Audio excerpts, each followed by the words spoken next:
Hello everyone and welcome to Ginger Prime. My name is Brian, and in today's video we're going to be doing a deep dive into the public test realm of the Void Gauntlet. We're going to show you the skills and more, but pretty much how we're going to break down the video is I'll focus on the Annihilation tree and then we'll reset and we'll focus in on the Decay tree. Be sure to hit subscribe and come and check out more of my videos, especially as it relates to New World and as we put together various build guides with the new weapon Void Gauntlet and potentially the Life Staff as a powerful healing build. But now I don't want to waste any of your time.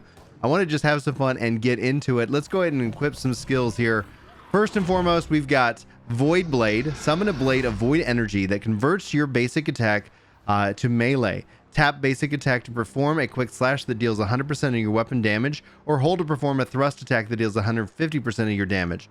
Both attacks inflict disintegrate on successful hits, dealing 5% weapon damage per second and reducing damage absorption by 5% for 8 seconds. Stacks up to 3 times with 15% duration. Now, let's go ahead and level this up with some perks. Fortified Blade, gain Fortify on start, increasing damage absorption by 20%.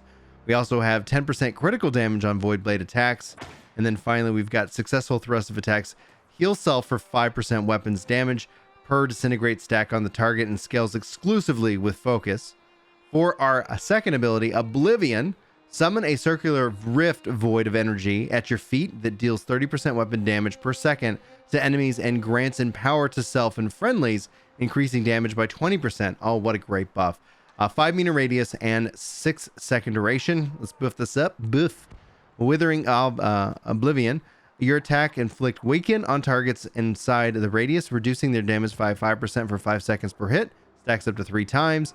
Invigorating Oblivion, 15 stamina per second on self and friendlies while inside the radius. So a nice little stamina boost. Then we've got Petrifying Scream. Unleash a void-infused scream, dealing 100% weapon damage, staggering and inflicting root to enemies 5 meters in front of you. Disables enemy movement for 2 seconds. We can increase this root duration increased by 1 second on targets below 50% health. And Fortifying Echoes, gain Fortify for each enemy hit, increasing damage absorption by 10% per 10 seconds per hit. Stacks up to 3 times. Now we'll come back and spend some of these points. We'll go through all that. Let's actually go into ultimate with the Void Collar in that regard. Let's check this out because I'm curious. On successful ability hit, gain a stack of Void Essence. At 6 stacks, consume all stacks and gain a 3-meter aura that helps heal self and friendlies for 30% weapon damage and deals 30% weapon damage per second to enemies within. Healing scales exclusively with focus, 5-second duration and 20-second cooldown. Let's go and check these abilities out, shall we? So let's go and see if we can find an enemy or two. Looks like we got a bunny respawning. All right, so first things first, let's switch over to the Void Gauntlet. Looks like I can just easily throw, hold it down. A little bit of a charged up shot. Let's switch to the blade. Oh, that looks freaking cool. Obviously, that rabbit does not stand a chance. This boar is... it is in trouble. That feels really good. Like, just the fact that all of a sudden this magic weapon is now a melee weapon. Can I turn that right off with Q? Oh, I can. So even though it's on cooldown, I can still turn that off. Now let's check out E. Oh, okay. So does this... Oh, it does not move with me. So you can see here clearly, it is a spot on the ground that is awesome. That looks really cool. And Fortifying Scream, a nice little burst in front of me. That's really cool. If I want to focus in on ranged, I can do so. Gaining some withering, some standing here on the PTR. We'll bring out that blade again, guys. That feels really good. Let's see what this guy's up to. All right. And he's done. Okay. So those are the skills. Actually, let's see what this this E ability does against an enemy. And we'll do a scream against an enemy. Obviously, like, I'm super powered here, so. All right, check that out. Check it out. Goodbye. I didn't even have to touch you. And let's scream at this guy. In your face. Oh, yeah, and he's stunned. Perfect. Okay, cool. The abilities seem to do what they are scheduled to do or set to do. Scheduled is such a weird term that I decided to use at random for this. Okay, let's go ahead and reset our tree. And then we'll check out the other abilities, and then we'll go through the traits themselves. Respec, why not? Okay, boom, shaboom, shaboom. We got onto the Decay tree. Orb of Decay. Fire an unblockable orb that passes through enemies, dealing 100% weapon damage, and inflicts disintegrate, dealing 5% weapon damage per second, and reducing damage absorption by 5% for 8 seconds. Stacks up to 3 times, and at max range, it transforms into a healing orb and returns healing friendlies for 20% weapon damage per second for 5 seconds, and heals exclusively with focus. Then we also have our Baleful Tether. Fire a projectile that tethers you to an enemy, weakening it and empowering you 4% per second, 20% maximum.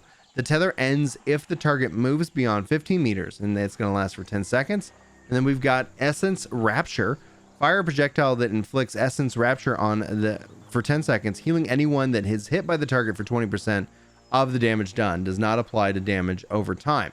Let's enhance these bad boys. So for our Orb of Decay, we can say 5% mana per enemy hit on the orb.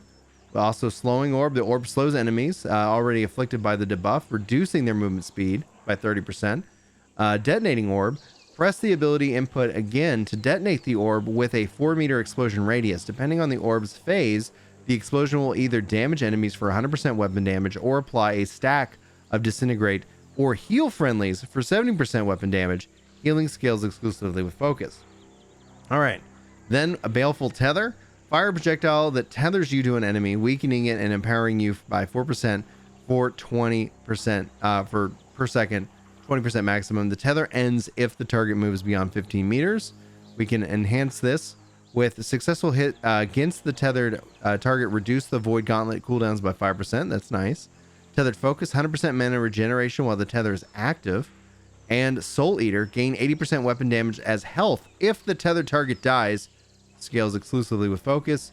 Then we finally have Essence Rapture. Fires a projectile that inflicts as 10 seconds, etc., etc. We've read that. It's Enhanced Invigorating Rapture. Players additionally receive 15 stamina when hitting an afflicted target. Overflowing Essence. Friendlies with 4 meters of afflicted target are healed for 80% of their weapons damage when Essence Rapture ends, and scales exclusively with focus. We're checking our abilities with our ultimate here. Glimpse of the Void. Gain a stack of Void Essence per successful ability hit. At 4 or more stacks, your next successful ranged heavy attack will instantly reset all Void Gauntlet cooldowns and remove all stacks for 15-second cooldown on that ultimate. Okay, so we got our other 3 skills from the other tree. So you can already start to kind of see like how some things you might want to play around with. Here's Q. There we go. There we go. I didn't detonate it, but it's okay. Killed him with E. We didn't really get a good picture of that. Got a little bit of a cooldown there. Go say hi to this guy. Okay. I just pissed him off. Alright. Gonna have to play around with that again. Is that a corrupted turkey? Alright, let's see what he does. I am very bad at this. There we go. Try this again. I gotta really. This has to be a little bit more with ranged aiming. Okay, so I hit him with that, and then I double tap that for that explosion. That was nice. I like that explosion. All right, let's see here. What do we got here? Hey, Gun Brian. Thanks for tuning in as I suck with that one specific ability. And boom! Oh, I didn't have a chance to explode that. So if it hits him, it gets good. So if you can fire it off and then have it hit. Okay. That's rough. All right, let's see here. I'll just show you. All right. Let's see if I can officially tether.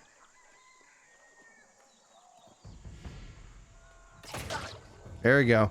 Tether is now active. Aha. Excellent. Oh, a lot of fun on that one. Oh, okay. There we go. He's officially gone. So that is a nice little pop to it. So those are the abilities for each of the tree. Personally speaking, obviously the Void Blade is feeling really special, especially since I've been doing life staff and sword and board. The Void Blade seems like it could be a real treat, especially if you want to, you don't want to lose that up close and personal style, etc. with it. But now let's go ahead and spend a little bit of time back with the Void Gauntlet. All right, looking over our decay tree, we've gone through those abilities, but let's see what kind of perks we have. Deadly range, 10% on successful ranged heavy attacks against targets with more than 8 meters away. Then you have Fervent Thrust, 5% mana per second ranged light attacks against targets afflicted with your Void Gauntlet debuffs. Then you've got Refreshing Harvest. Cooldowns are reduced by 10% per second while performing Harvest Essence. You have Radiant Efficiency. Mana costs are reduced by 25% while above 50% mana. Leeching Bolts. Healing from ranged heavy attacks is increased by an additional 30% if damage is dealt to if the target is below 50% health. Mending Evasion. Dodging with full mana heals you for 80% weapon damage. Scales exclusively with focus. And then finally we've got Extended Suffering. Successful ranged heavy attacks increase the duration of non-crowd control debuffs that you've applied by 10%. I'll go ahead and respec just for the fun of it. I like these skills. All right, now, there we go. Okay, so under Annihilation, Forsaken Pact, 10% damage while below 50% mana. You've got a Keen Confidence, 10% critical chance when above 50% health. You've got Keen Humility, 10% critical chance while all abilities are on cooldown. You've got Refreshing Precision, 10% cooldown reduction when all abilities are on critical hit. Efficient Harvest, a Harvest Essence health drain is reduced by 50% while mana is below 25%. Then you've got Empowering Proximity. Gain Empower while casting abilities within 5 meters of an enemy, increasing damage by 10% for 5 seconds and stacks up to 3 times. Then you've got Refreshing Frailty. 5% cooldown reduction to all abilities when successful hitting enemies afflicted by 3 or more debuff stacks. Can be from different debuffs.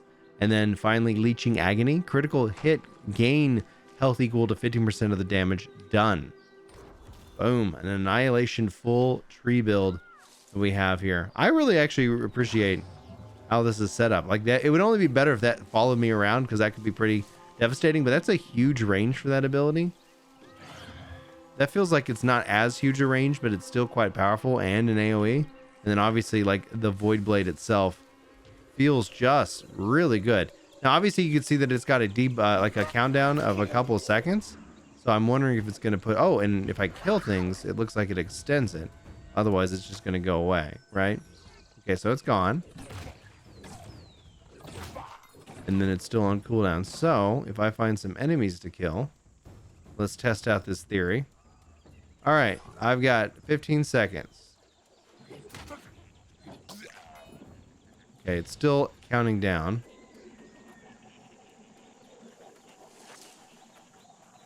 3, 2, 1. All right. Either way, it doesn't feel like you lose it out on that length, and then you still have your range. So, at the end of the day, pretty cool. I'm pretty impressed by the Void Gauntlet. I'm sure that it probably is. There's probably some strategy here. Like these guys are getting fought. Slay them for days. Okay, so all in all, we'll obviously be covering more stuff about the Void Gauntlet itself, about the Void Blade, about builds, especially as it relates to healing. We'll also look at any kind of potential changes that are already here in the PTR for the other builds. If you guys have any questions, you have any comments, you want me to look into anything in the PTR, sound off in the comments. I'd love to make sure that you guys get the information you need, especially when it comes to this game. I appreciate you guys being here. If you feel like I earned it, subscribe and like. That's a great way of saying thank you. It's a great way of helping out the channel grow, and I do appreciate it when you do, but no pressure. Hopefully you guys enjoy your day regardless. This has been Brian for Ginger Prime. You are awesome. To my returning subscribers, you are legendary and attractive. That's what you get for subscribing. By the way, free compliments at the end of these videos. I hope you enjoyed, guys. I'll talk to you soon. Until next time, take care. I just want to say I'm really glad you're feeling better, and I love the videos. Well, I love you too. Michelle? Shoot for the moon, and so even if you fail, you'll reach the stars. Go for the 100K subscribers.